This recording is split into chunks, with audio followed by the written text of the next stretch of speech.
Audio Jungle.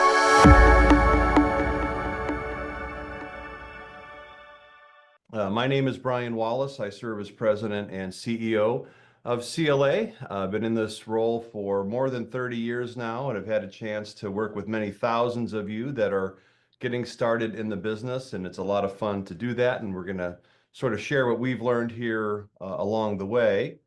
A couple questions that come up a lot, I'll just tackle right from the jump. Yes, we are recording the session.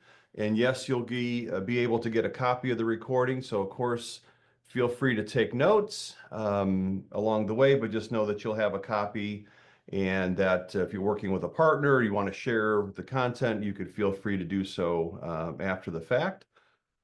Let's see what else. The other thing that I think is super important, and sometimes it takes a few minutes to get everybody's juices flowing, but this is always a much more engaging opportunity if you all ask questions. And so many of you have used the chat already to say hello, and our team will also be in the chat sharing links and resources. The best way to do questions is if you look at your Zoom toolbar, and at least on mine, you have to click on More, and then you see questions and answers, Q&A as an option, and then there's a dialog box there that opens up.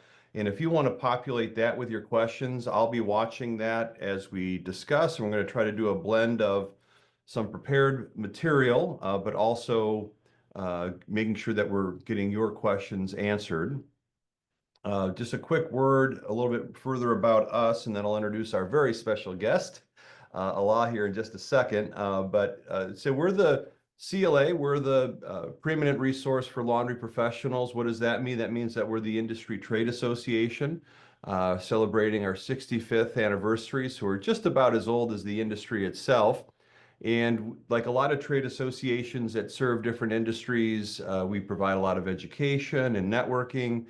We have a series of business solutions that we'll touch on along the way, and also perform a lot of the advocacy work, a lot of the lobbying work that's needed on behalf of the industry. So we're very proud and happy to do that. And we're also a membership organization. So many of you will hopefully join the association as one of your first steps in the process of becoming a first-time laundromat owner. And we'll talk a little bit more about what we do and what some of those benefits are along the way. And with that, Alaa, I see you there in the background, so you can come on screen if you like. We have a very special guest, Alaa Elbanna, one of our very good friends of the association. And Alaa, you'll do a better job than I with the intro. So why don't you say good morning to everybody and tell us a little bit about yourself and your business. Of course, sounds good. Thank you, Brian, as always. And yeah, good morning, everyone, or as Brian said, good afternoon, depending on where you are. My name is Alaa Elbanna. I'm the owner of 4 laundromats here in the state of New Jersey. I've started my first laundromat in 2003, so quite a while, and I'm currently serving my first year on the board of CLA. I'm also on the board of Laundry Cares Foundation, and I got to tell you that it has been an amazing journey. Just looking at some pictures yesterday with another member of the CLA, and it's just amazing to see how the industry has evolved and just all of the newcomers. So, webinars like this are really, really exciting for me to see all of the new faces and people just excited to get in the industry. And I'm even more excited to see that you guys are doing it the right way, because when I got into the industry, I didn't do a workshop like this. I didn't look into joining an organization like the CLA. So you guys are definitely starting off on the right track, and I'm happy for that. I'm happy to see everybody here. Welcome. Well, thank you for that, Alaa, and the 20 plus years of experience and a second generation operator.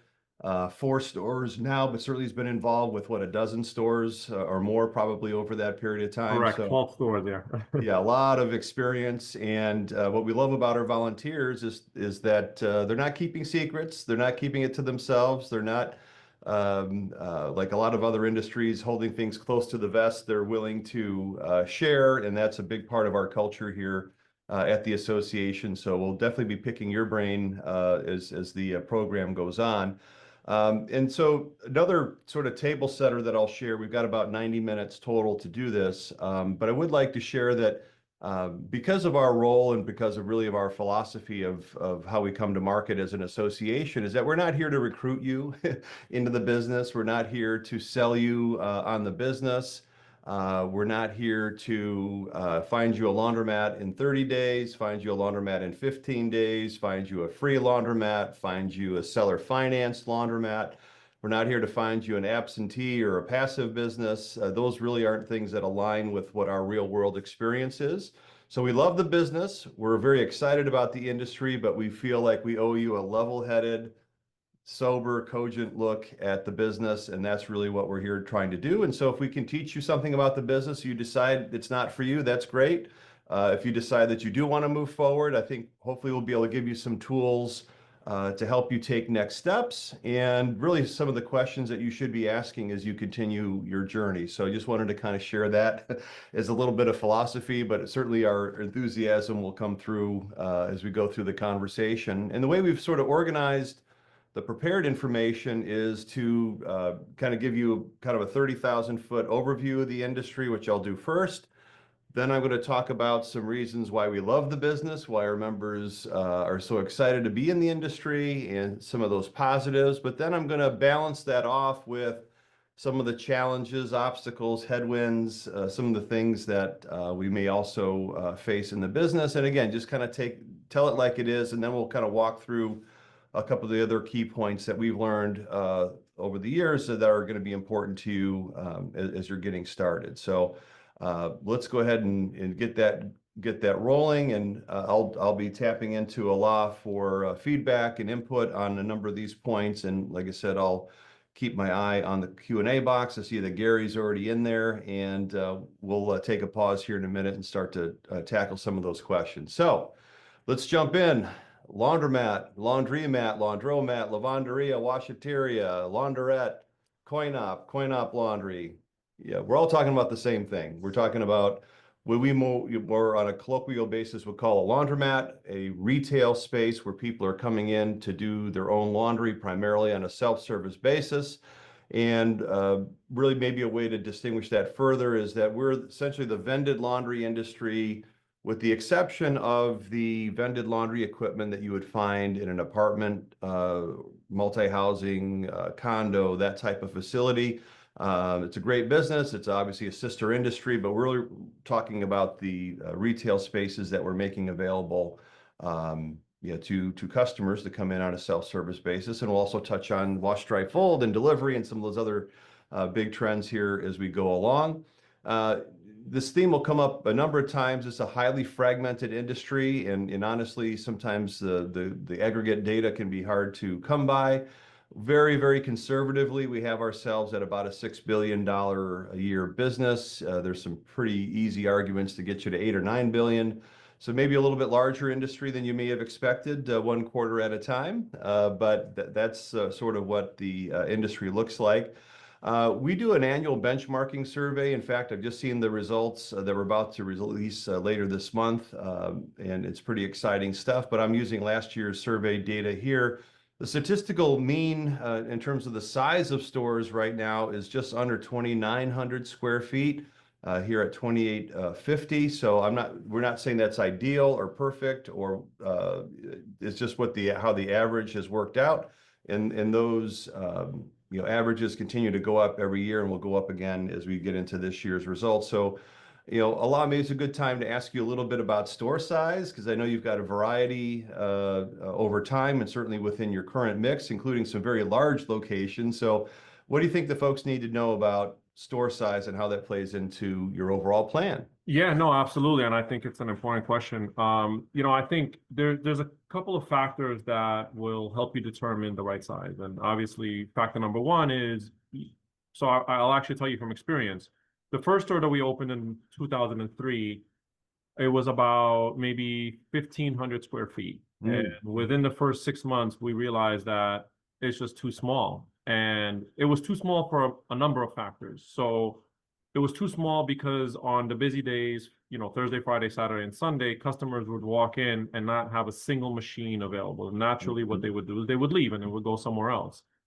So we were literally, losing customers simply because we don't have the capacity to handle that volume. But secondly, I didn't do the numbers correctly, and I didn't look at what my overhead would be, such as rent, utilities, staffing, advertising, et cetera, et cetera. And even though our machines were at capacity, especially on the busy days, believe it or not, we couldn't pay all the overhead. We were not even breaking even.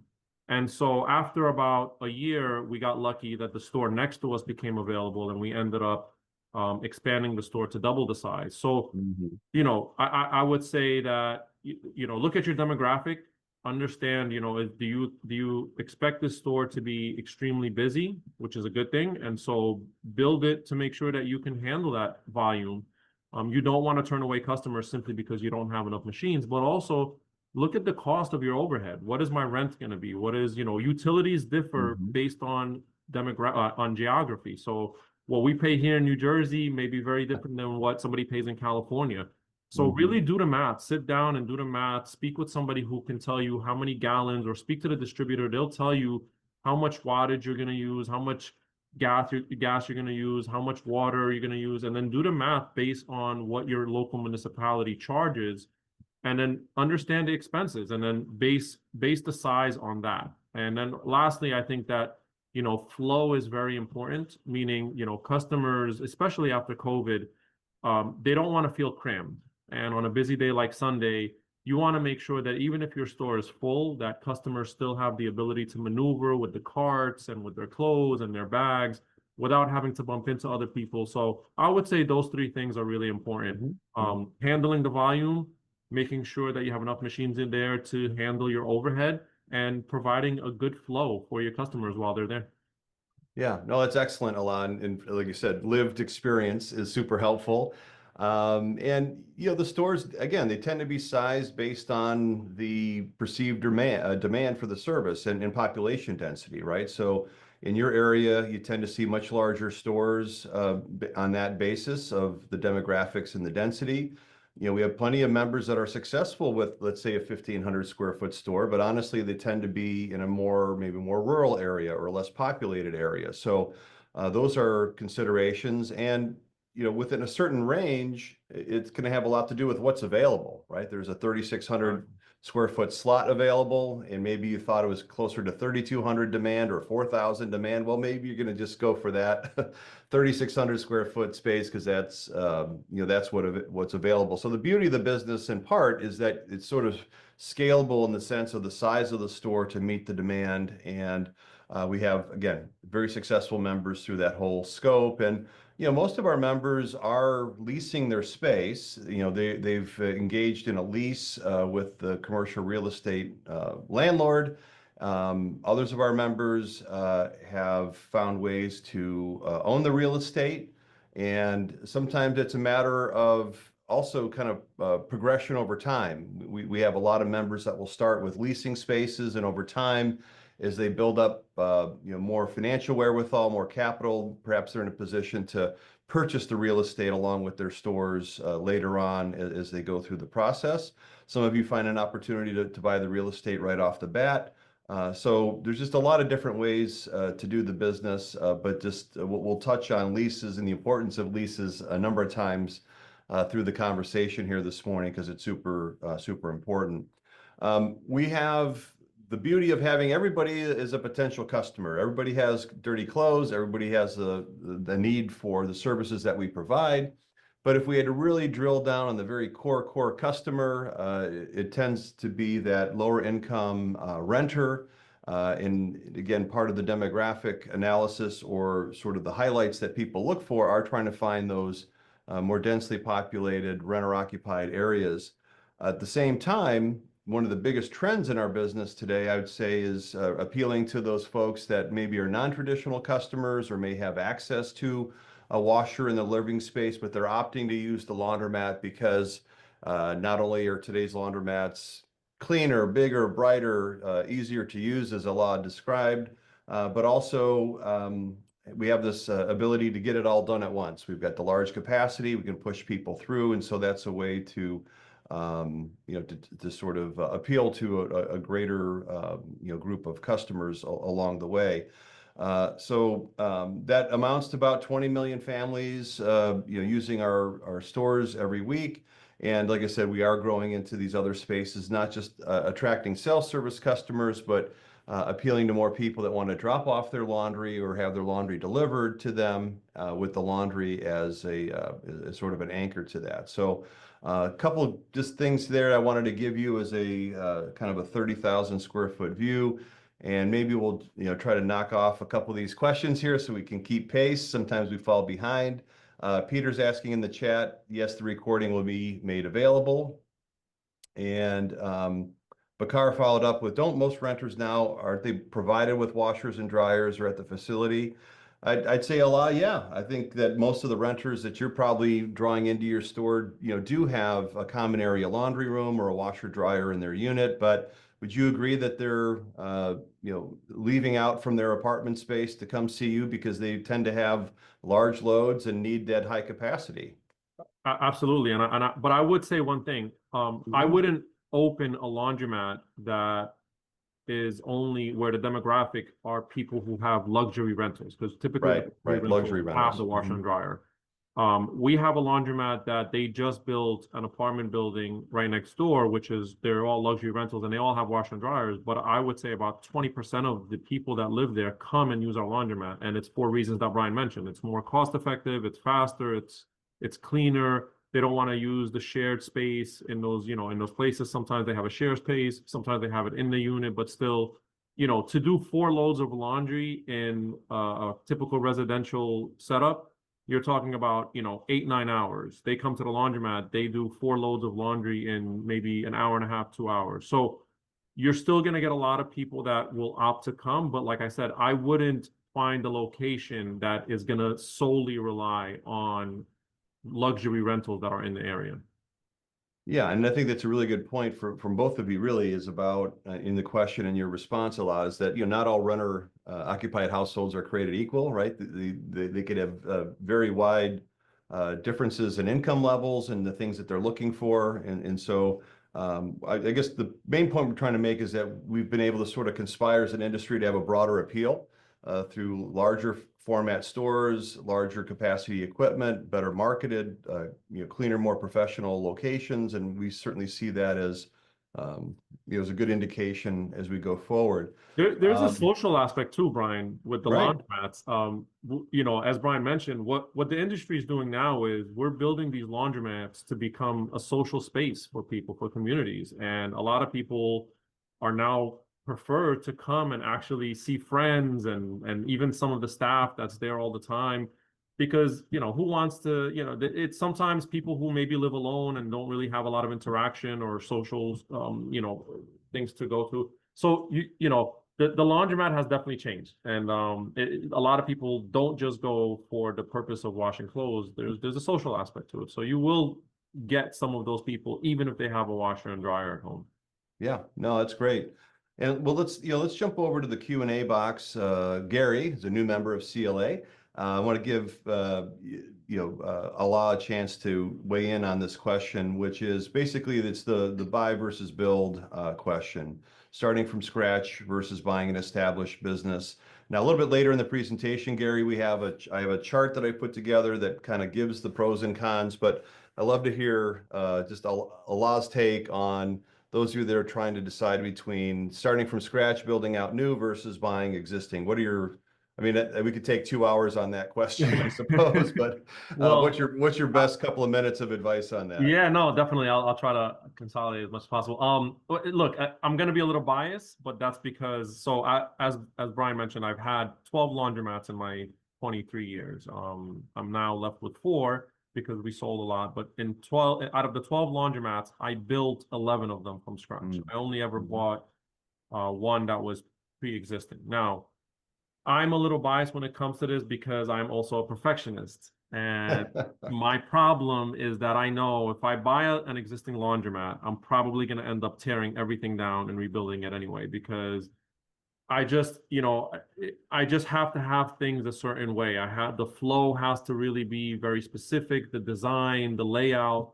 And especially, you go into some of these stores, and I actually give you an example. So I just helped somebody 2 years ago to build a store in Irvington, New Jersey, and it was an existing store. When we took over the store, it had 52 washers and 64 dryers.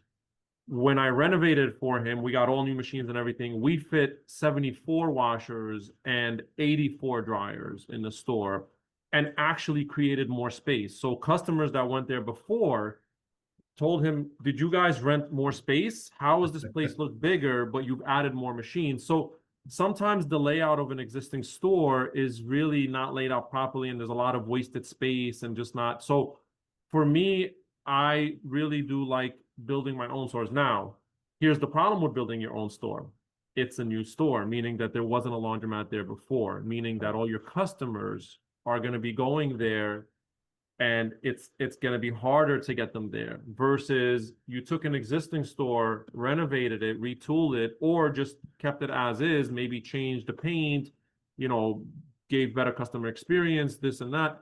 That's a lot easier, especially when you start off, because I will tell you, when you build a new location from scratch, the first 2 years are extremely stressful because you're not making enough money to cover the bills. Because again, you're trying to get people to come to this new location that they don't even know exists. So it all depends. There are pros and cons for both. I would say, back to what Brian said, sometimes we're limited by what's available. So sometimes you look for a space that you want to build a brand new store from scratch, but you just can't find it. There's nothing available, that the zoning meets the requirements, that the space, everything lines up. And so what you end up doing is you're buying a pre-existing store. And that's another thing too with the pre-existing. A lot of towns now, at least in New Jersey, have impact fees or connection fees. So for every washer, they're going to charge you anywhere from $2,000 to $7,000 per machine. So imagine, do the math. It's a lot of money. And those connection fees are grandfathered in. So once they're paid once, that's it. You don't have to pay them again. So again, it all depends on where you are from a geographic perspective, your demographic, your personality. Are you a crazy perfectionist like me that just has to have things a certain way, and what's available? But there's definitely pros and cons. I wouldn't say that one is better than the other. There are pros and cons to each, and it all depends on a case-by-case basis. Yeah, no, a bunch of great points there. And, and again, that's kind of the advice that we've come to give quite a lot, is just to leave your options open, right? It may be a great opportunity to make an acquisition. There may be a great new site to build on. Generally speaking, you've got more cost involved with building new, but you also get the advantage of new, meaning bright, fresh, clean, the latest technology, all the latest and greatest. When you buy an existing store, you have the benefit of, hopefully cash flowing on day one. It's a proven location, but you also kind of inherit the good things and the bad things about that existing store. And those existing stores tend to have older equipment, maybe on the shorter end of a lease, and may need to be looking at retooling costs. So we really need to balance all those things together to make sure that we're in the right spot. Brian X asked next about comparing locations with very different costs of living. He gives the example of Texas versus California. Is it more difficult to make a viable business and with a profit in a high cost of living places? I guess I would say a lot that the fundamentals kind of remain the same, and like a lot of businesses, we'll see different vend prices, right? So if we compared vend prices between, say, North Jersey, where you're at, versus Texas, you might find not just a couple of quarters of difference, you might find a couple dollars of difference in vend price on a comparable wash between those two locations. So, Brian, I guess what I'm saying on your question is that we'll get into some of the expense ratios here a little bit later, but you do tend to see people being successful in all markets, but they may have to have their business model sort of reflect some of those challenges, which could be as simple as, well, it costs more to wash, right? It costs me more to put the service, make the service available to the customers, and so it's gonna be a higher vend price. Yeah, no, I mean, I know a good friend of mine, a good friend of ours, who used to be in San Francisco and now is in Houston. Yep. Mhm. His 20-pound washer in San Francisco used to cost about $7, where my 20-pound at the time used to cost $2.75. Mhm. So more than double. So as Brian is, again, it's all about, as I mentioned before, do your research, do the math, look at what the other competition that's existing there, what they're charging, because you're gonna pretty much charge somewhere around there, and just make sure that it works with the expenses. It tends to follow suit where in areas where it's a higher cost of living, laundromats have the luxury of charging more, but probably because their rent is more and their utilities are more. So it's you can succeed as long as, again, you do your math and you do your due diligence beforehand and make sure that it can work with the amount of machines and resources that are there. Yeah, no, that's a good point. Like I said, we just we just had the clean show. Some of you were there down in Orlando. We saw a lot of our friends that Alaa was talking about, and we ran into one of our members who's in San Francisco, a different member, who is just a dynamite store, just a high volume, crazy volume store. But of course, the vent prices are higher, and he's got to run the business a little bit differently. He doesn't have the parking that you would have in Texas or New Jersey. So there's just more than one way to do this. Jumping into the next question, Privet is asking, can one make a substantial profit in a leased environment with cleaners and wash dry fold? You know, well, we're certainly seeing more people that are, kind of turning this whole model on its head, that may be partnering with an existing laundromat to do wash, dry, fold. We see people are building dedicated production spaces where it's not a retail space. It's really just being built to process laundry, to support a delivery service, for example. So again, one of the beauties of the business is that we're seeing multiple models, and that was actually the theme of our opening session at the Clean Show, was looking at different models and different ways of scaling in the business. So much like the previous question, it just depends on the situation. You can make it work. Andre is asking about, for your first store, what was the machine count? And Nubiana had the same question. Alaa answered that there were 23 washers and 24 dryer pockets in that first 1,500 square foot store.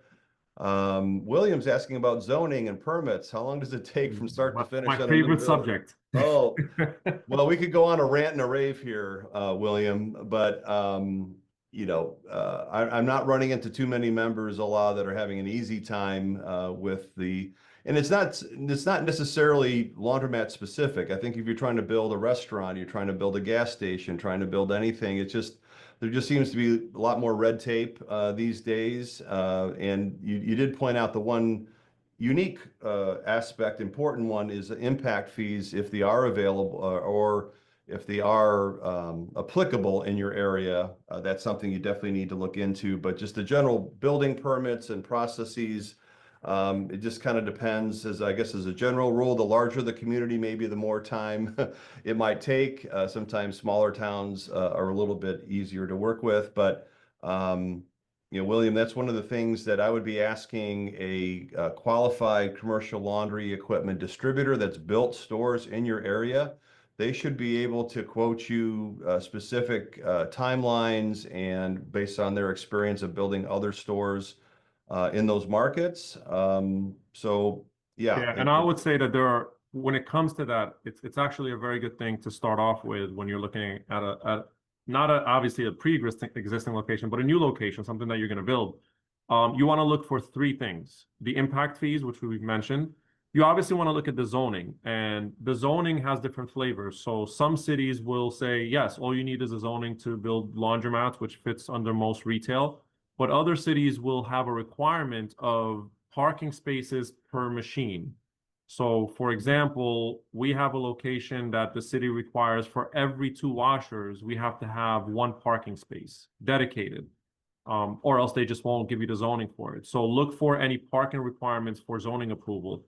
And then lastly, we have here in Jersey, I don't know if it's in other parts of the nation, we have something called a TPA, or Treatment Works Application, or TWA, I'm sorry, which is basically because laundromats dump a lot of water in the sewer, the plant that treats that water before it dumps it into the rivers or wherever they dump it has to handle that capacity. The problem with treatment works applications is that you can't get your plumbing permit until you get that TWA application. The TWA application first gets approved by the city, then by the county, and then by the state. So the TWA application itself takes anywhere from 3 to 5 months to get approval. And then once you get that, then you submit for your other permits, which could also take about another month. So time, depending on what you have to do in the city, I would say if you're lucky, you'll get your permits and zoning approvals in 3 months. If you're lucky, that's like if everything lined up. But you know, I would say look more for like a 6 to 8 months, depending on what you have to do. Yeah, and there's just so many factors that are unique to each situation. What I'm hearing about, probably dozens of projects every week. But I feel very comfortable saying like the average build out time with all those things included, especially, equipment, installation, build out, permit, zoning, you're looking at a year plus. Unfortunately, it is pretty common these days, and sometimes longer than that. But again, a qualified distributor that knows your market, that is building stores on the regular basis, should be able to help get you dialed in and make sure that you've got a realistic expectation of cost and time to get the project together. So uh, Gary had a follow-up question for you, Alaa, and I bet a lot of people have this question. Why did you sell the other 8 laundromats? Why only 4 laundromats now? Is there an easy answer to what I see with a lot of our members is sort of a fungible number. An opportunity comes up to sell one, and maybe you take those dollars, invest in another one, or sometimes there's just situations that present themselves. But do you have an easy answer for I what? do. I Yeah. do. And it was, I decided about 6 or 7 years ago, one thing I will tell you in any industry is always don't get comfortable. Don't get stagnant, don't get comfortable. Even if you're making a lot of money, a lot of profit, don't get comfortable. Always challenge yourself. Always try and predict what's going to happen to the industry you're in the next 3, 4, 5 years. And that's what I did. I sat with myself about 6 or 7 years ago, and I saw that there was a trend in my area. And I'm not saying this is the same everywhere. In my area, we're a very highly densely populated area here in New Jersey, a lot of people, a lot of traffic. And so what I saw was smaller laundromats without private parking were becoming obsolete. Mm. And where the trend was going were the larger laundromats, the 6,000 square foot plus laundromats, over 160 machines with ample parking that's private to the laundromat, dedicated to the laundromat. And so what I decided to do was I took all of the stores that didn't fit that criteria, anything that was less than 6,000 square feet that did not have private parking. I decided that I was going to sell it and focus on the larger stores. And Mhm. I always tell people this. It takes the same amount of effort to manage and operate a 1,500 square foot laundromat that it does to operate a 10,000 square foot laundromat. Once you have a system in place, once things are, going, that system could be applied regardless of the size. And so for me, it just made more sense to have something with more volume, which would obviously produce more revenue and profit.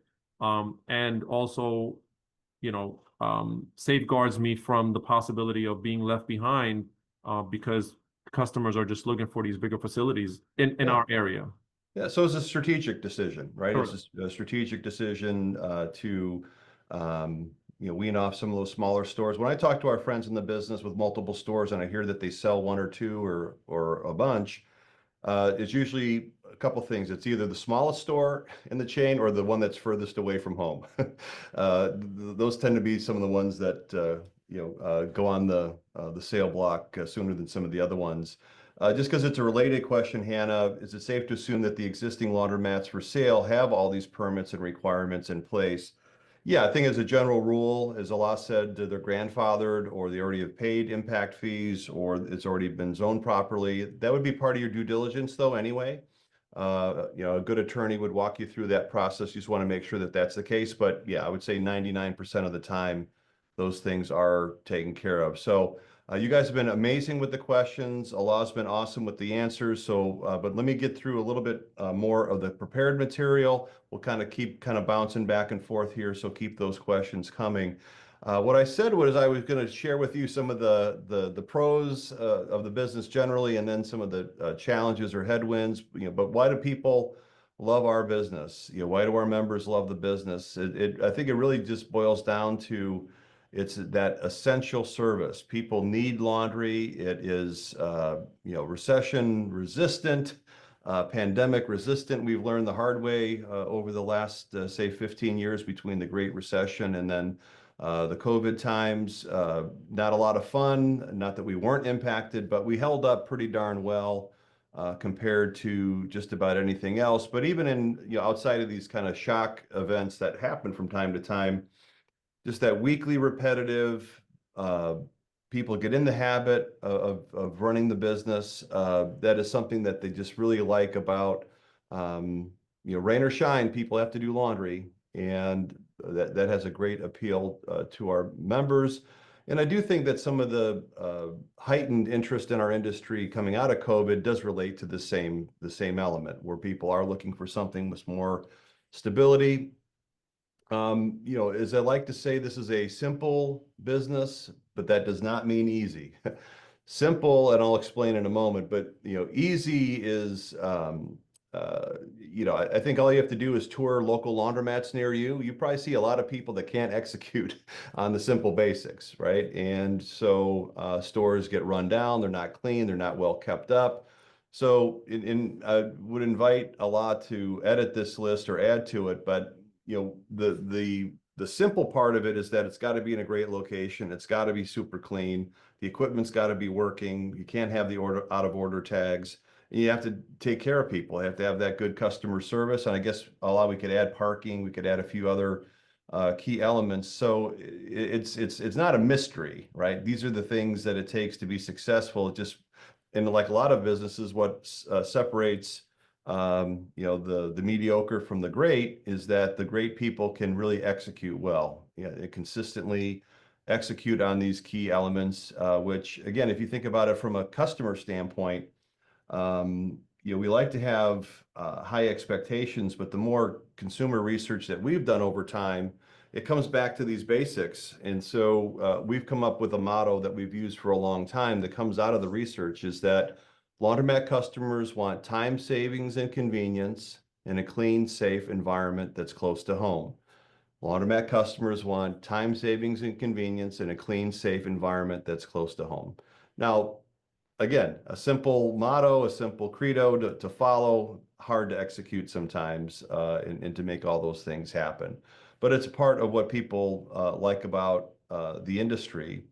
I think that we often see the business, in my view, sort of mischaracterized as a passive or absentee business. I mean, you can do that, but you sort of get what you pay for. In other words, if you are showing up once a week to collect quarters, your store is going to look that way. It's gonna be more run down. It's not going to do the volume that it could do otherwise if it was being actively managed. But this is one I'd love for you to weigh in on, Alaa, is that having studied the business as long as I have, is that, when it really comes down to it, beyond profitability, our members tend to love the flexibility of being in the laundromat business. In other words, you got to pay attention, you got to put the time in, but you have some latitude in terms of outside of emergencies, you have some latitude. And so I hear a lot of that, kind of those lifestyle considerations. Does that ring true for you? 100%. Absolutely. I think the flexibility that owning laundromats gives you is probably unlike any other industry. And there's a reason for that, right? I mean, we're called self-service for a reason. I mean, people come in, and as long as we do everything on the back end, meaning the machines are working, the hot water's coming out, the water pressure is good, the customer service, the cleanliness, all that, the rest of it, people are kind of, taking care of it themselves, right? Think of it as a restaurant where you sit down and order at the table versus a buffet, right? In a buffet, it's a little bit easier to manage because you're cutting out a big part of it, which is people are going up, getting their own food, serving themselves, putting their plates back, all that. So it's kind of similar, but as Brian mentioned, and as the slide says, it is not easy. It is simple. It is, kind of common sense things. It's not rocket science, but it's absolutely not easy because the expectations are high, and because people are going there to clean clothes, they need that environment to follow suit, right? Nobody wants to go into a dirty laundromat to get their clothes cleaned. It just doesn't make sense. So you have to have consistency, and as you expand and as you grow, what you will then benefit from is the opportunity to now have shared services. So managers, maintenance personnel, people who are actually doing more of the day to day, which will then give you even more flexibility. But definitely for your first laundromat, and this is why you guys are all here, you know, expect yourselves to be there every day. It's if this In the is your first beginning, for sure, laundromat, right? you have to be there every day, at least a few hours. I actually worked shifts. I actually worked an 8-hour shift for 6 days a week in my first laundromat because I needed to understand my customers, what they needed, how things were, what the staff, were going through, so I can then plan accordingly and resource the store accordingly. So for your first laundromat, trust me, there is nothing easy about it, and this is not passive. You have to plan to be there every day, at least 6 days a week. Yeah. Well, maybe the natural follow-up question, Alaa, is, as an experienced operator now with 4 locations, what is your typical time commitment? I'm sure it varies, but what would an average or typical week look like for you across 4 locations?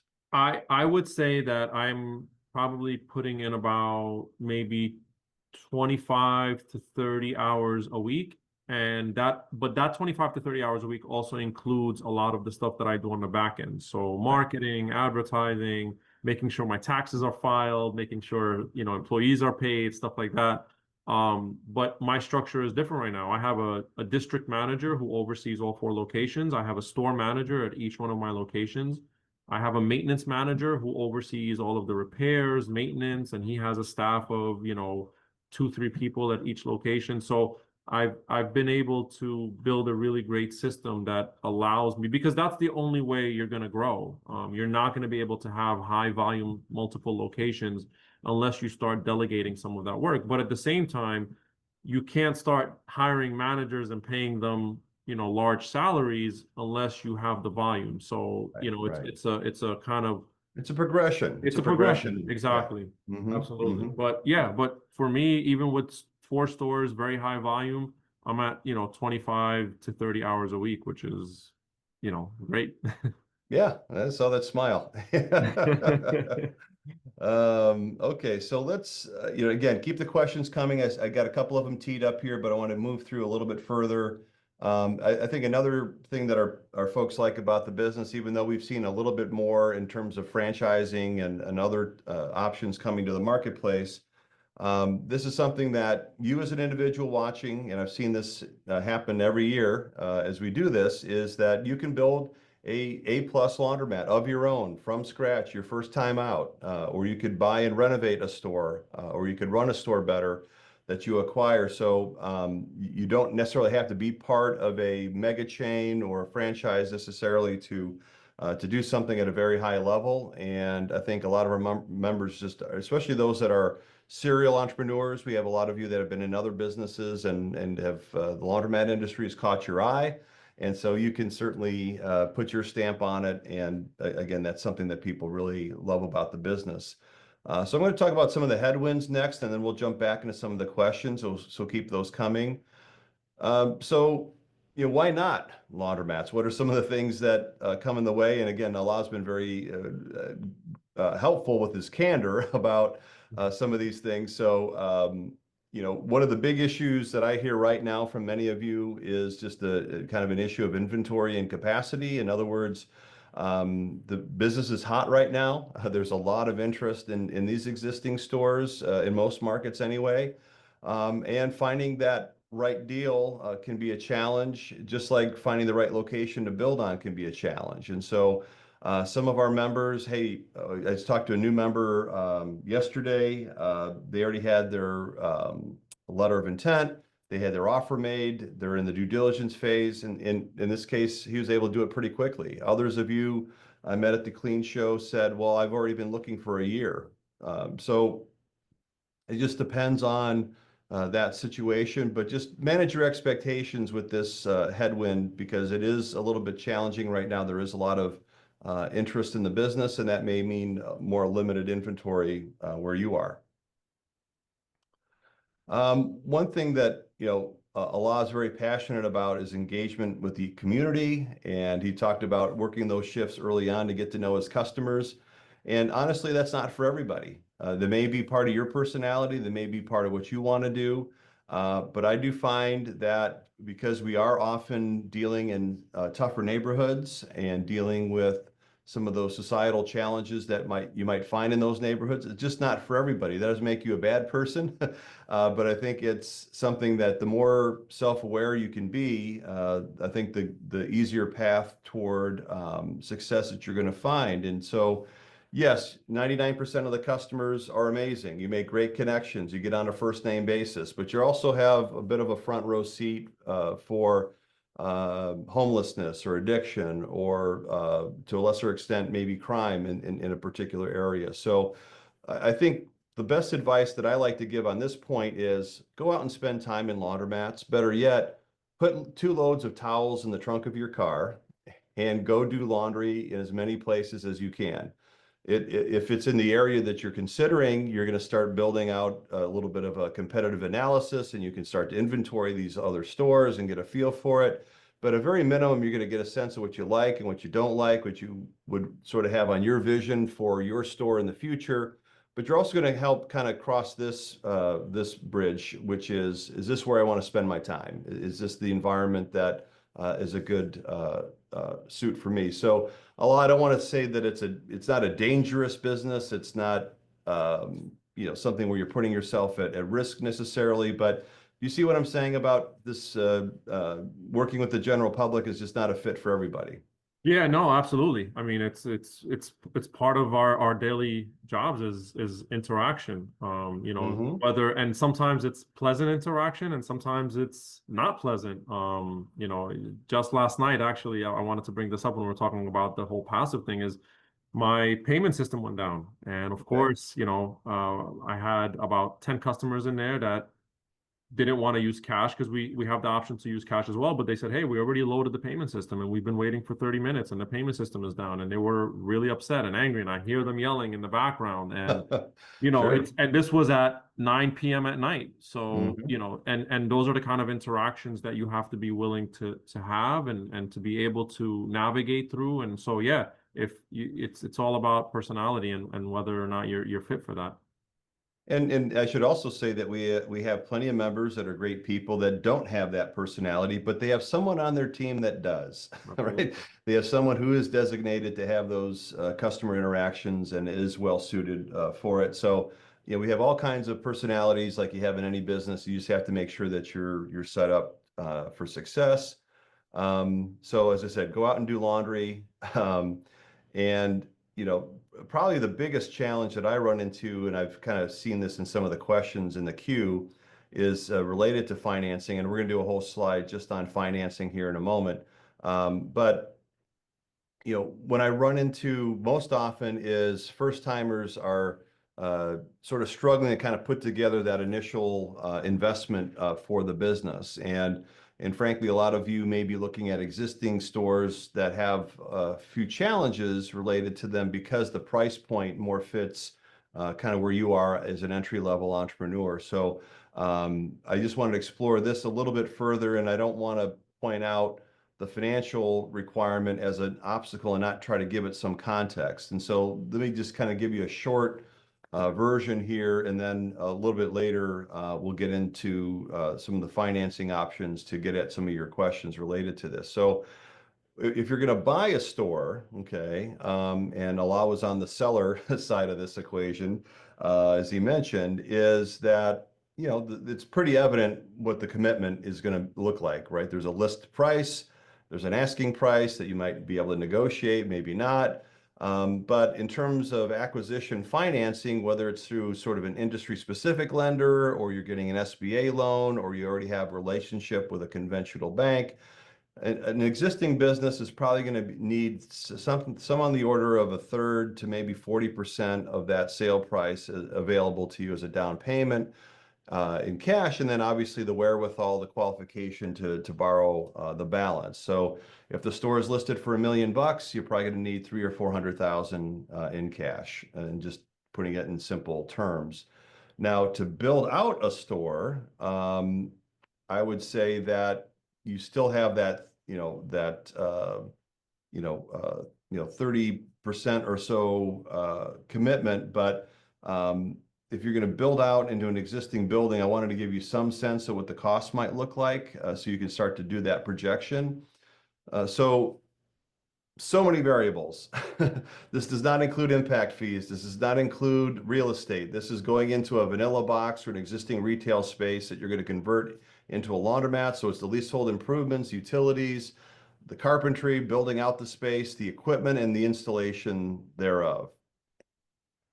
I think you could start at $300 to $400 a square foot.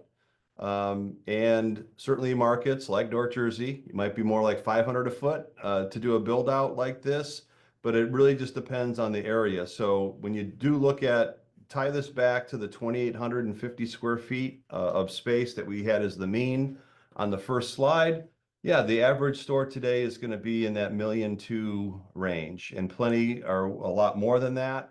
Some can be less depending on the cost of construction, or if a smaller size, or other considerations. But I just want to give you some sense of what those project costs. When I talk to folks that are building laundromats regularly, this is the question I ask them: what was your per square foot cost? And what I hear a lot of is $150 to $200 just for the build outside, the construction side. And then another couple $100 for the equipment part of the equation. So that's how you get to the 400s or 500s of dollars per square foot. One thing I've been seeing is that it used to be more of a 70% equipment, 30% build out in a lot of these projects, and now I'm seeing a lot more construction at maybe 40 or even 45% of the total. Yeah, no, the cost has definitely gone up across the board for construction and for equipment. But I would definitely say that $300 to $400 per square foot, including equipment, but not including all of those other variables, is pretty spot on. Yeah, yeah. Yeah, and again, you could have, especially when it comes to utilities, you could have a lot of curveballs that come your way. But again, doing the homework, working with a qualified commercial laundry equipment distributor that knows your market, that has built stores in your area, should help you dial in on this. And of course, anything short of a real quote is just an estimate. So those are some of the drawbacks. It tends to be scarcity. Is it a good fit for you? And then the financial requirements that can come into play. Okay, so a couple more things that I wanted to share, and then we really will jump back into these questions because we got about 35 minutes to go.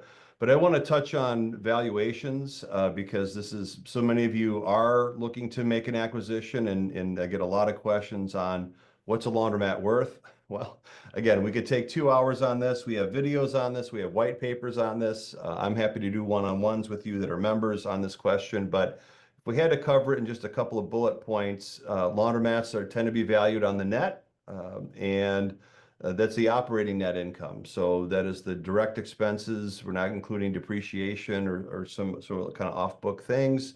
And historically, going back over a many decade period, but I still think it holds today, most sell between 3 and 5 times the annual net.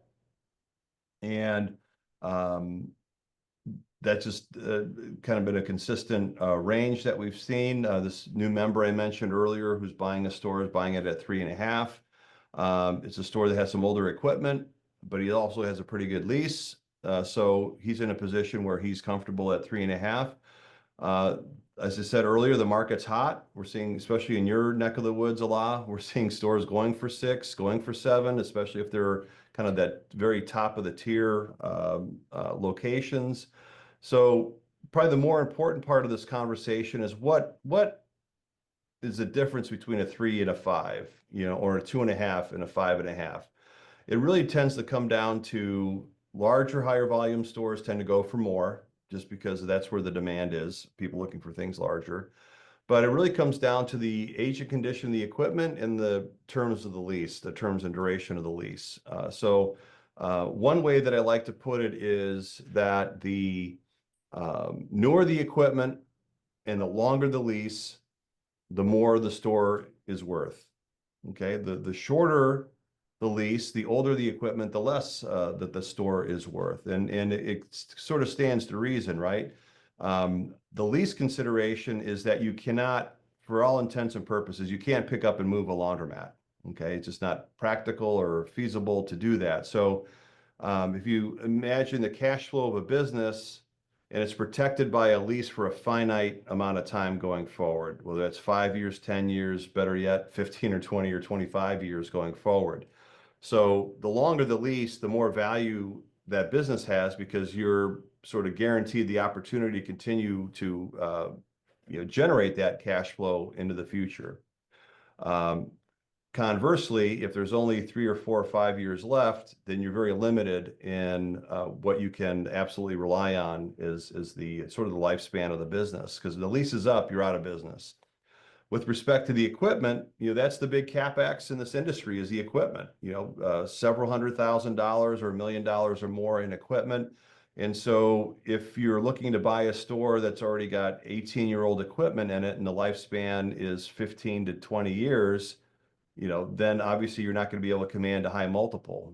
If you re-equipped 5 years ago, then maybe you are going to earn a much higher multiple when it comes time to put that business on the market. So, higher volume stores tend to be more in demand, but the lease and the equipment have a lot to say about the ultimate value. Is anything you would add to that, Alaa, in terms of valuations? I would add parking, because Mhm. parking allows you to expand your market share, right? Where if you don't have private parking or at least feasible on-site, on-street parking, you're limited to walk-ins, right? And you limit your market share, even if you enhance the location and enhance the customer experience, you're still just going to be very limited to a very small pocket of people that are within a certain distance that can walk there, because anybody who drives, they're not going to want to circle the block and then lug their clothes in. So parking is definitely a major issue when you're looking at valuations for these locations. No, it's an excellent point because again, I like to say if they can't park, they can't wash, right? Exactly. So you need to have that space available to them. Because we've got a bunch of questions in the queue here related to financing, I'm going to jump ahead to this slide and then see if we can't get some of those answered, and then we'll start to jump in here. So financing options. Some of you have a strong balance sheet. You're going to stroke a check. You're going to buy a business or you're going to build a business. That's awesome. Okay. Most first timers, it's a little bit steeper climb, and they've got to sort of cobble together what's needed to make the project happen. So again, I'm going to do my best to keep this simple about kind of how does the financing work in our business. So here are the common elements. Again, conventional banks, I would say as a general rule, aren't that great on small business lending. They don't have a big appetite for it. Some do. Some will have an in-house SBA expert that is in the position of wanting to facilitate those types of loans. The SBA itself, it tends to be pretty laundromat friendly. They've done a lot of laundromat loan guarantees. They have experience with it. Those loans perform very well for them. But again, sometimes with SBA or conventional bank, well, you need to have a minimum of 2 years experience or 3 years experience. Well, this is my first laundromat. I don't have experience.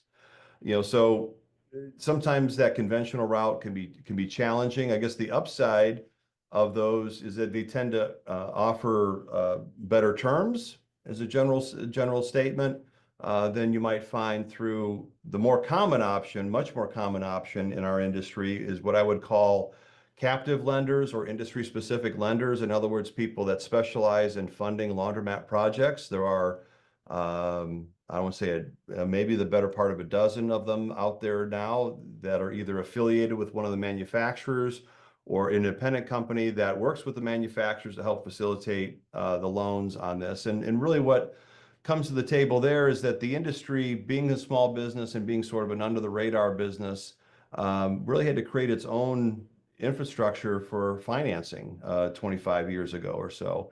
And so you tend to find these industry specific lenders that know the business and frankly are willing to lean heavily on the equipment itself as collateral because it's something that they're manufacturing and it helps facilitate sales for them. But also if something goes wrong, they're in a much better position to remarket that equipment or remarket that location than a conventional lender.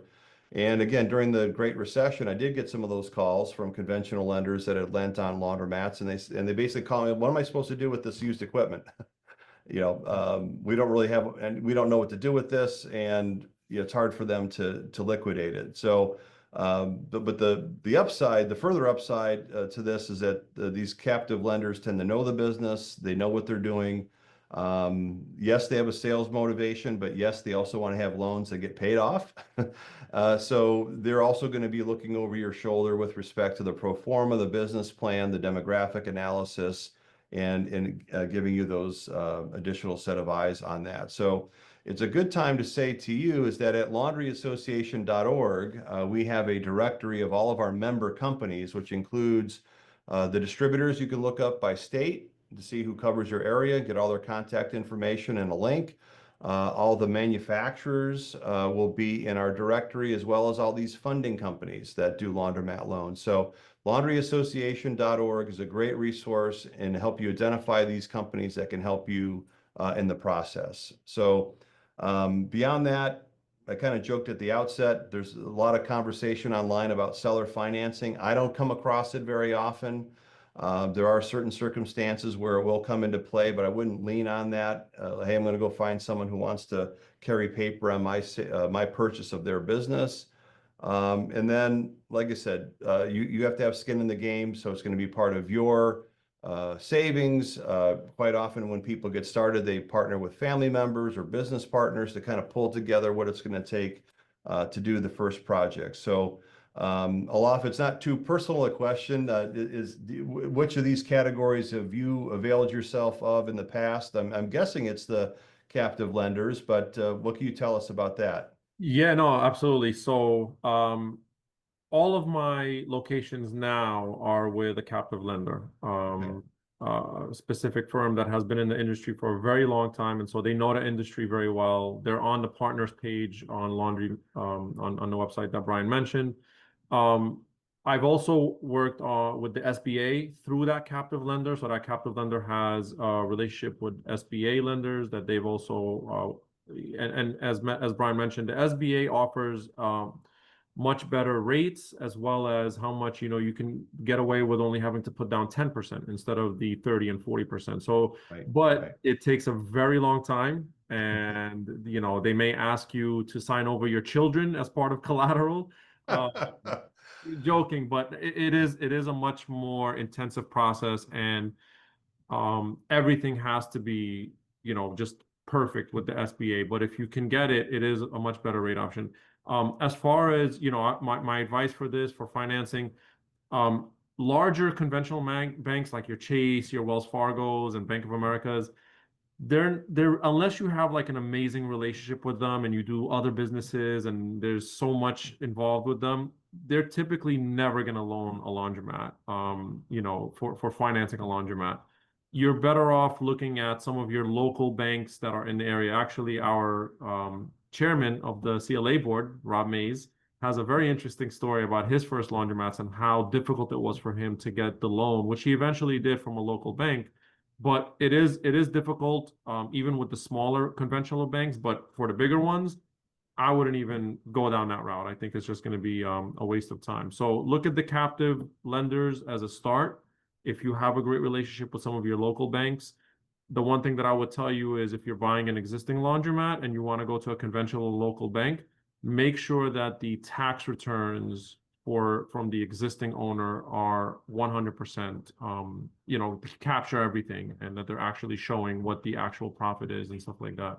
Because that's all they're going to go by. They're not going to know anything else other than we need 2, 3 years tax returns, and whatever the numbers that are there is what we're going to base it off of, and that's it. So Yeah, yeah, well, and that gets into some of this due diligence conversation on existing stores, and people may inflate or overrepresent their income, but a smart lender is not going to lend on a wink or a nod or a promise or, hey, the business is really doing more than what I'm showing on my taxes. They're only going to lend based on what they can put their hands on and see and feel from that perspective. So with that, I'm going to kind of do a little bit of a lightning round here through some of these questions. We get a little bit caught up. We do have a little bit more information we want to share with you as we start to get into our last 25 minutes or so. So, Bakar, that was your question about existing stores. How is the lending space for that?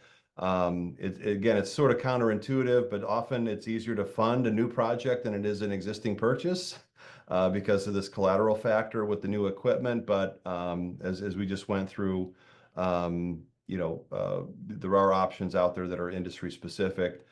Jason is asking Alaa about, we talked about the sizing of the store, the number of machines. How do you establish that? Well, I mean, that's kind of the art versus science of this business, is that, the distributors, the commercial laundry distributors that represent each of the brand of washers in your market that often have an exclusive or an authorized availability of the machines. They also tend to be those that will work with you on the demographic analysis, the site selection, the pro formas, and obviously also help you on the financing side. So in our industry, rather than kind of a wholesale distributor is defined as someone who I could just buy hardware from, in our business, this tends to be more of a consultative 360 sale where a typical distributor relationship would be introducing you to the business, helping you find a location or evaluate a location, do the demographic analysis, helping with pro formas and projections, assisting with financing, obviously either work as a GC to build out the store or at least connect you with tradespeople that have experience building laundromats, of course, the equipment installation and potentially service after the sale. So that whole sort of continuum are the things that are generally available from a full service distributor. You might find yourself cherry picking certain elements, but just know that those full services are available, which Kelly over in the question box, where do I find the kind of people who can help me get dialed in? And I know that you note here you're on a rural reservation in New Mexico. We definitely have distributor members that cover that area. So go to our directory at laundryassociation.org and we get you connected there. Let's see. yeah, Justin, and I would just add to that, Brian, that go yes, ahead. I think the distributor is going to be one of your most important resource if you're coming into this new. And a lot of people do ask me the question of what machine would I recommend? And I think that this is a big part of all machines are going to work great. I think some have their pros, some have their cons, but what I think makes a machine brand stand out is the distributor that's distributing that brand. And I think that that is really, really important when you're looking at what machine you want to put in your store. Meet the distributor, go to their office, sit with them, ask them, how many team members do you have? Is somebody going to help me with the pro forma, with the demographic research, with the layout, with the zoning, et cetera, et cetera? And base your decision on machine selection with that as well. Yeah, very good advice, and that is a common question that we get, and I always defer to that distributor relationship and what they bring to the table, because that is really so key to this industry. And again, yes, they have a sales motivation, but they can be more than one thing. They can have a sales motivation, but also be experts in your local market. And again, you're doing your own homework. You're doing your homework with us. Maybe you're partnering with someone else that can help you locally. Those are all things that are going to go into the mix in making the project happen. Justin is asking if I see partnerships with competing laundromats to combine resources. I really don't see that. That tends to be more of an acquisition opportunity, Justin. Ryan's asking, even though a large part of the industry relies on lower income areas, have you seen success in higher income areas with wash, dry, fold, and pick up and delivery? Yes, absolutely. As Alaa mentioned, we even find some of the folks that are in more of a luxury setting wanting to use a full service laundromat, but definitely for wash, dry, fold, and delivery, you tend to be looking for a higher income price point. We have members that kind of like these, I'll call them in between locations that are sort of between maybe a lower income neighborhood and a little bit higher income neighborhood to sort of capture the best of both worlds, especially if the location is strong, both in terms of visibility, traffic, and parking, of course, to make that different. Kayla's asking about hours that you're open. This comes up quite often. And I'm trying to remember a lot if you've got 24-hour locations or sort of regular hour locations. I don't know. None of my locations 24 hours. But and it's interesting enough, we also don't have a standard opening and closing hours. It's Okay. per location, and that's the advice that I would give. It's all about a demographic, right? So if you live in a demographic in an area where the demographic are people who have like, you know, jobs where they're working, early mornings at 6 a.m. and they finish, or late night or something like that. You want to cater your hours to the people that are there, and depending on their work schedule and stuff like that. You want to make it as convenient as possible. The 24 hours for us is a safety issue, so make sure you factor that into it. But it all really depends on your area. Yeah, no, I think I call it neighborhood hours, right? So Okay. you're kind of open the hours that the neighborhood would dictate in terms of their convenience and what you need out of the business. In the chat, James is asking about this dilemma of a lot of sellers don't want to provide tax returns or financial information, so that doesn't meet the standard for the lenders. And so, yeah, James, it's a tough problem, and there's just obviously more risk involved trying to buy a business where they don't have records or aren't willing to share the records. And so it depends on how much of a risk you want to take, but if you're going to be relying on financing, it tends to be a non-starter unless you're willing to put more skin in the game yourself. So yeah, known issue, James. We wish that all the sellers were forthcoming, but the reality is many are not. Yeah, I can't imagine me personally, going into a deal where I don't have access to the financials. I get that, as Brian mentioned, sometimes what's on the tax returns are not what's actually happening in the business, because people will obviously you want to add more expenses and pay less taxes, etc. But I would still need to see something. I wouldn't go into anything without seeing any financials at all. Yeah, yeah. No, I hear you. I hear you. Victor's asking buying versus leasing equipment. It's all buying equipment. There really is no leasing in the traditional definition you know, of leasing. Shannon's asking, hey, we're CLA members looking at an acquisition. We have a pro forma template we're using. Yes, I'm very happy to take a look at that, and we'll talk about that. We'll use that as an opportunity to talk about the value of being a member of the association. Yes, I do member consultations all the time, every day. I've got one right after this call or right after this Zoom. And yes, I'm always happy to take a second look at pro formas, at demographics, broad strokes on things like leases. So when you join the association, those that haven't yet, one of the first things you get is a link to my personal calendar to book some time so we can get to know you, get to know what your needs are. I've got great friends like Alaa that can help us, and hundreds of others that we could connect you to make sure that we get your questions answered. Okay, so looks like Andrew from our team is helping folks with that. And Gary, yeah, just you can use that initial link you got when you joined to book more time with me, or just call the office and we can get that arranged for you. Piran is asking about recommendations and best practices around the process of acquiring existing locations, zombie mats, funding, evaluation, deal structure, et cetera. Again, that's probably easier handled on a one-on-one. So feel free to join up with the association, and I'd be happy to work with you individually on that. Vic is asking about feasibility studies on these projects. Again, that tends to be the role of the distributor along with the finance company. William is asking, this is a good question for Alaa, better to have a standalone store or part of a plaza or a strip center with an anchor store like a grocery or a Walmart? What is your strategy on that? when it comes to Yeah, standalone versus connected? very quick. Typically, a standalone store is better. And the reason for that is, again, parking. So if you're in a very crowded strip mall with Walmart and things like that, I mean, you know how it is when you go into a Walmart.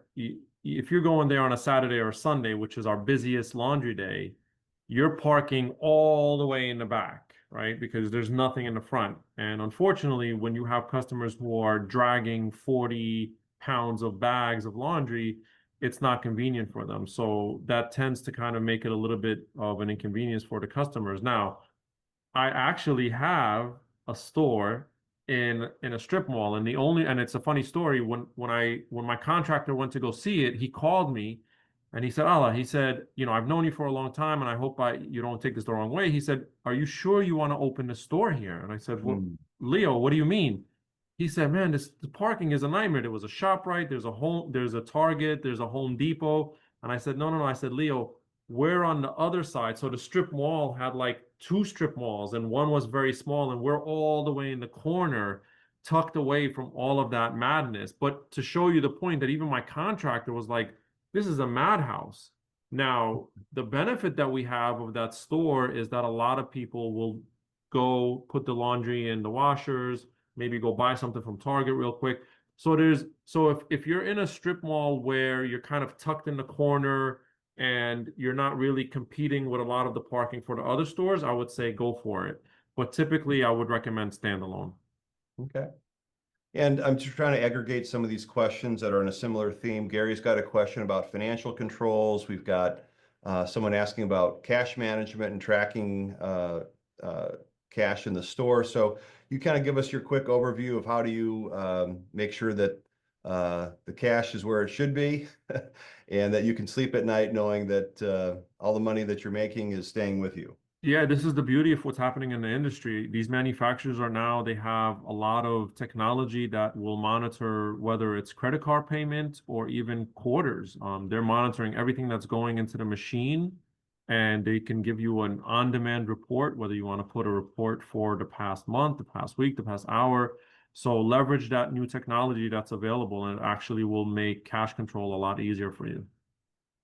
Okay, no, that's really, really good advice. Gary had another question here about timelines on a return on investment. So I'm sure it varies by project and location, but kind of how do you view sort of that timeline between you're making the investment and when it's going to start to cash flow and when you're going to start to see a return on a store? I always have like a goal in my mind, and this is purely for new builds. Right. Hmm. So for a new build, I would say in by year two, you have to be breaking even.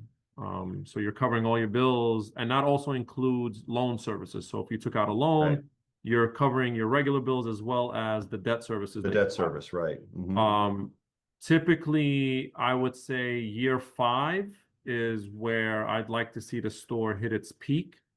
And so that's the goals that I give myself so that I know if I have to shift things a little bit or if I have to, pivot and maybe do certain things if I'm not hitting those targets, then I pivot a little bit and do something different. For an existing store, if you have the financials and I mean, you should be making, return on investment day one, right? As long as you do your research and make sure that you don't overpay for an existing store, because then your debt services are going to not allow you to be profiting. So, Yeah, yeah, yeah. No, all good advice there. Hannah's got a cool question here in the Q&A box. And she's talking about how I saw this one. This is cool. yeah, well, so I mean, I thought it was really a clever question, Hannah. So, like, how do for so many of our people on here are going to be in that buyer role. So, how, as someone who's sold a bunch of stores, how do you stand out as a potential buyer?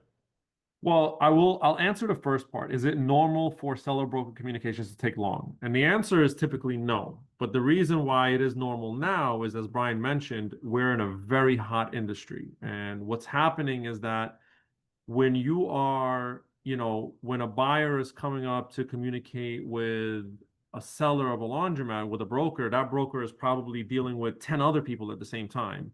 And so I think that for me as a seller, what makes a buyer stand out is proof of financing. So meaning that I know that as a newcomer, any financial institution is going to ask you guys for 30 to 40%. So if you come to a broker and you say, here is a snapshot of my bank account, and here is the $300,000-$400,000, which equates to 30, 40% of what your asking price is, ready to go, you're the person that I'm going to look at. If not, if you're not showing me proof of funds, then it's somebody that I'm just not going to really waste my time with. Obviously, doing an LOI, sending a letter of intent, and highlighting some of the conditions that you're looking for. So this way the seller knows right away what you're looking. So, is there a mortgage contingency? And if it is, how long? How long do you want the due diligence period to last? And what does that due diligence period look like? So putting your intentions on paper and making them clear from the beginning, and then showing proof of funds, those are two things that for me as a seller makes a buyer really stand out. Yeah, yeah, yeah. No, that's very, very good. And to answer Anne Marie's question, yes, this is all being recorded. We're going to get this to you, which is important because we're going to kind of more or less caught up on the questions, but I do have a little bit more prepared material and next steps for you.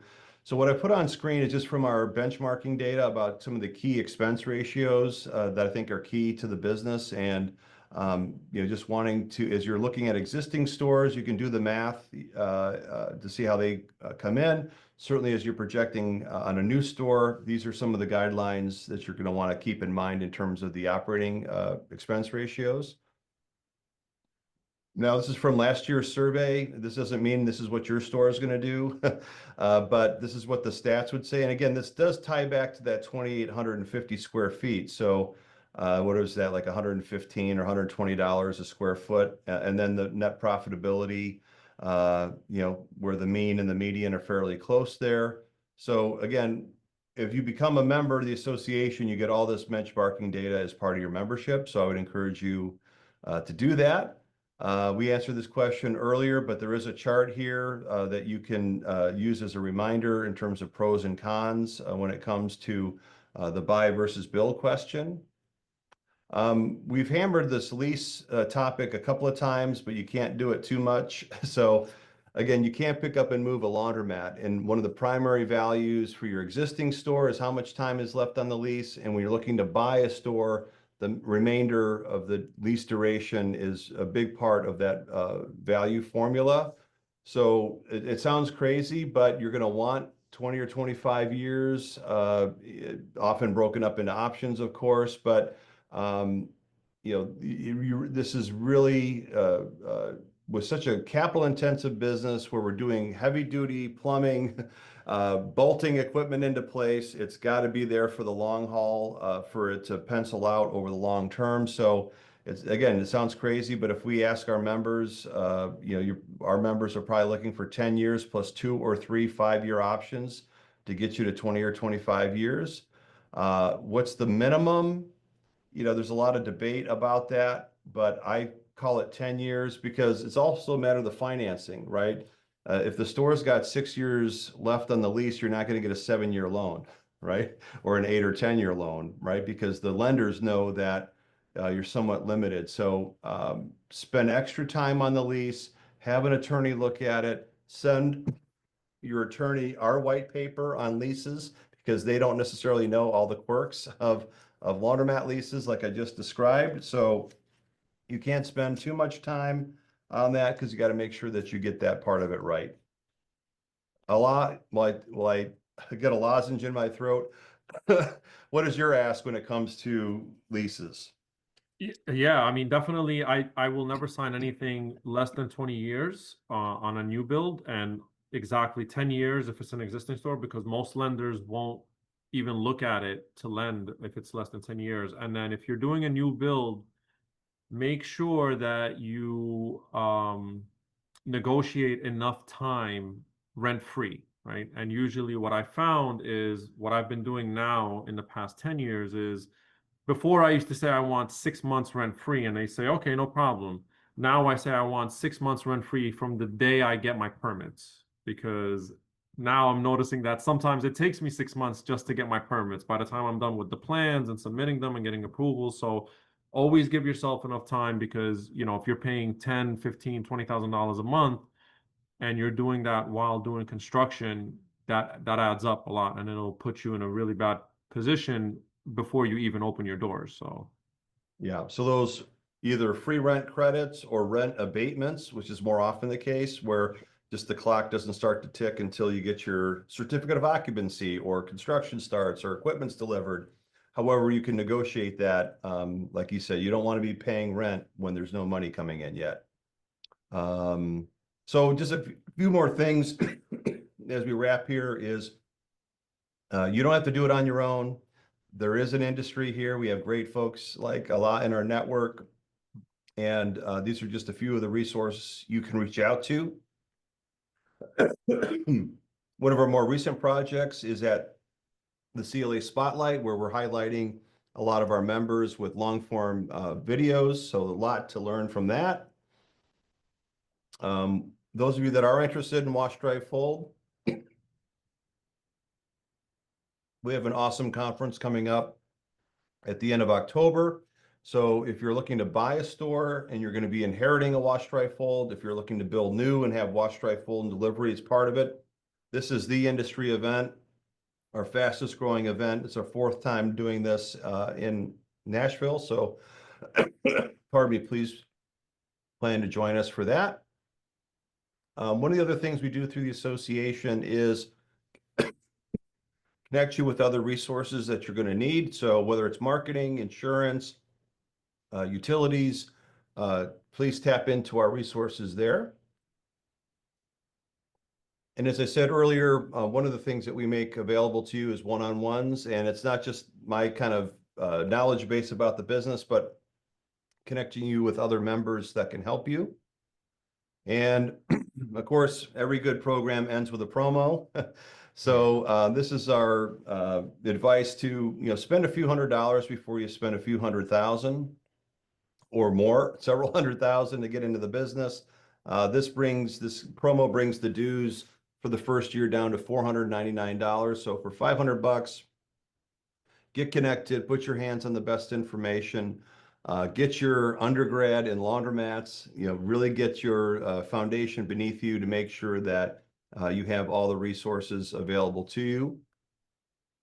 And with that, Alaa, I'm sure I can speak for everybody. Everybody in the chat is excited. Thank you for giving up not just 90 minutes of your time, but your hard-earned lessons and experience in the business is super valuable to everybody. It's my absolute pleasure, and I'm happy. Like I said, this is really very, very amazing. I looked at how many participants. I'm really happy that people are starting off on the right foot, and I wish everybody success. And as Brian mentioned, Brian has texted me several times and asked if he can give my number to people who are looking to get into the industry and have questions. So I'm available, and happy to help and happy to share any information that I can. Yeah, well, thank you so much. He's just a great ambassador and really emblematic of what we try to do as an association to help people be successful. So you're welcome, everybody in the chat. You're welcome, you're welcome, you're welcome. And glad you got great value from it. And let's keep it going. If you decide you want to pursue the business, please get engaged with CLA. We'll be your partners in that process. We want to see you be successful. And thank you, and we'll see you next time. Audio Jungle.